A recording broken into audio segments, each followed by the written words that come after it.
আপোনালোক সকলোকে মোৰ ইউটিউব চেনেললৈ স্বাগতম জনাইছো। আজি মই বনাবলৈ লৈছো ভেজ বিৰিয়ানী। আহক তেনেহলে তাৰ বাবে প্ৰয়োজন হোৱা সামগ্ৰীসমূহ আমি চাই লওঁ। তাৰ বাবে মই লৈছো পিয়াজ, আলু, গাজৰ, কেঁচা জলকীয়া, মটৰ, আদা নহৰু পেষ্ট, ফুলকবি। মই লৈছো সয়াবিন গিটা মই গৰম পানীত দি তিয়াই কোমলাই লৈছো। লৈছো কেপিচমান পনীৰ। হৈছে অলপ পিয়াজখিনি মই তেলত ভাজি লৈছো আৰু চাউল মই বাসমতি চাউল লৈছো। চাউলখিনি মই তিয়াই থোৱা নাছিলো, মাত্ৰ ধুই ভালদৰে টুকি লৈছো। খৰাহি এটাত দেখিছে, আপোনালোকে এনেধৰণে ল'ব। আহক তেনেহলে আজি ৰেচিপিটো আৰম্ভ কৰো। আৰু আপোনালোকে যদি মোৰ ভিডিঅ'সমূহ চাই ভাল পাইছে তেনেহলে লাইক, কমেন্ট আৰু সাবস্ক্ৰাইব কৰিবলৈ নাপাহৰিব।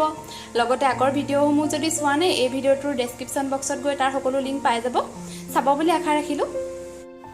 চাওক, প্ৰথমে মই ফুলকবি, আলু আৰু গাজৰখিনি অকমান ফ্ৰাই কৰি লৈছো। এতিয়া মই বিৰিয়ানীখিনি বনাবলৈ ষ্টাৰ্ট কৰিম। বিৰিয়ানী মই প্ৰেছাৰ কুকাৰত বনাম। মই কুকাৰটো পাতি দিছো আৰু গৰম হৈছে। এতিয়া মই তেল দিম। কুকাৰটো গৰম হৈছে, এতিয়া মই তেল দিছো। তেল মই মিঠাতেল দিছো আৰু তেল অলপ সৰহকৈ দিছো, দেখিছে? আপোনালোকে সৰহকৈ দিব।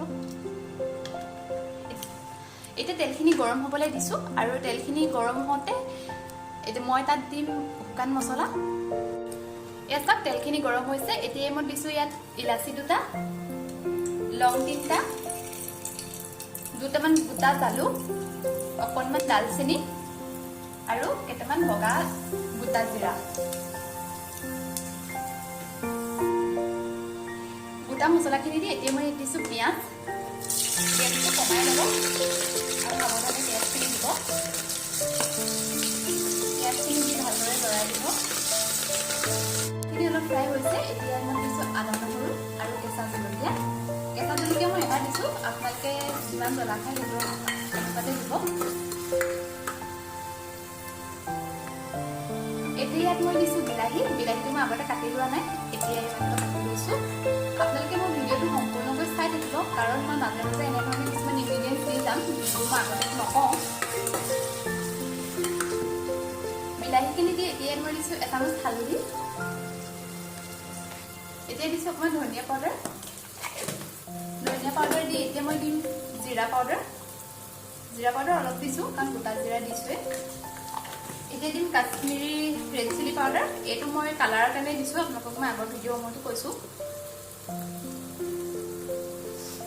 আৰু এতিয়া ইয়াত দিম মই বিৰিয়ানী মছলা মই অলপ সৰহকৈ দিছো, দেখিছে? এইখিনি দি ভালদৰে লৰাই দিব। গেছটো একেবাৰে কমাই ল'ব, নহ'লে মছলাখিনি তলত লাগি যাব পাৰে। আৰু এতিয়া বিলাহীখিনি ভালদৰে কোমলকৈ সিজালৈকে মই অকণমান প্ৰেছাৰৰ ঢাকনিখন লগাই দিম। বিলাহীখিনি ধুনীয়াকৈ সিজিছে। এতিয়া ইয়াত মই দিম দৈ দিয়াৰ আগতে মই গেছটো অফ কৰি ল'ম, কাৰণ গৰমে গৰমে দৈখিনি দি দিলে দৈখিনি ফাটি যায়। মই আপোনালোকক এগ বিৰিয়ানী ৰেচিপিটোত কৈছিলোৱে।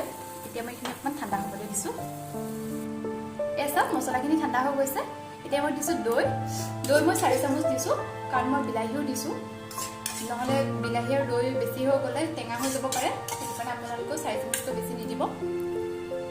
আৰু দৈখিনি ভালদৰে ফেটি ল'ব দিয়াৰ আগতে। এতিয়া এইখিনি ভালদৰে লৰাই দিম।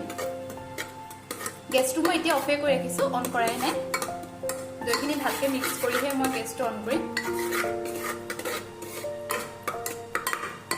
দৈখিনি ভালদৰে মিক্স কৰিহে আপোনালোকে গেছটো অন কৰিব। ময়ো এইমাত্ৰ গেছটো অন কৰি দিছোঁ, দৈখিনি ভালদৰে মিক্স কৰি। মছলাখিনি এতিয়া আকৌ মই ভালদৰে উতলিবলৈ দিছোঁ।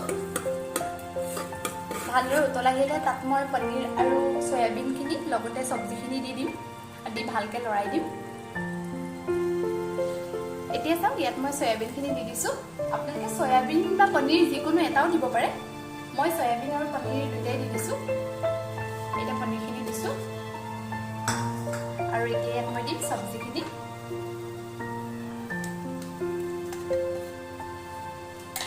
মটৰকেইটাও ইয়াৰ লগতে দি দিম আৰু এইখিনি দি ভালদৰে লৰাই দিব।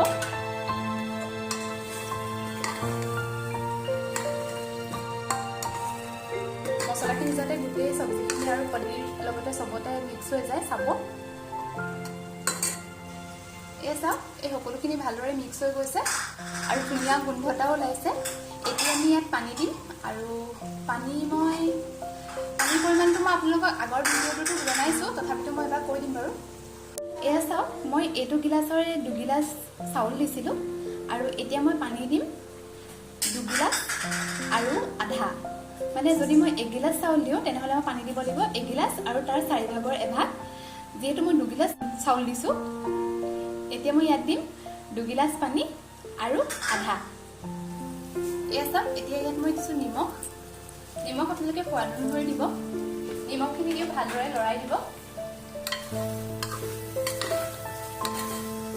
নিমখ অকণমান বেছিকৈ দিব কাৰণ আমি ইয়াত পানীও দিবলৈ আছে আৰু চাউলো দিম সেইবাবে নিমখটো চব্জিত দিওঁতে যিমান দিয়ে তাতকৈ আধা চামুচ হ'লেও বেছি দিব সেইটো আপোনালোকে নিজৰ অনুমান কৰি দিব কিন্তু অকণমান বেছিকৈ দিব যাতে চাউলখিনিও টেষ্টটো ভাল হয় নিমখ কম যেন নালাগে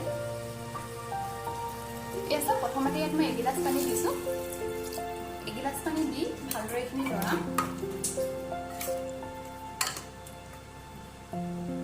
লৰাই লৈ এতিয়া ইয়াত মই দিম চাউল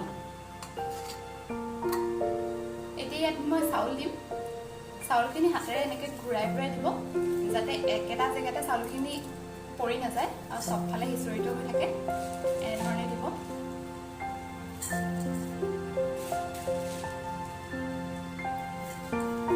আৰু বাকী থকা পানীখিনি এতিয়া মই চাউলখিনিৰ ওপৰত দি দিছোঁ এই চাওক হেতাৰে আকৌ লৰাব নালাগে এনেকৈ কুকাৰটো অকণমান জোকাৰি দিব আৰু 2 গিলাচ পানী হৈ গ'ল এতিয়া আৰু মই আধা গিলাচ দিব লাগে এয়া চাওক আধা গিলাচ পানী মই দি দিছোঁ পানীখিনি দি এতিয়া মই দিম আগতে ফ্ৰাই কৰি লোৱা পিঁয়াজখিনি এনেদৰে ভালদৰে দি দিব এনেধৰণে চাৰিওফালে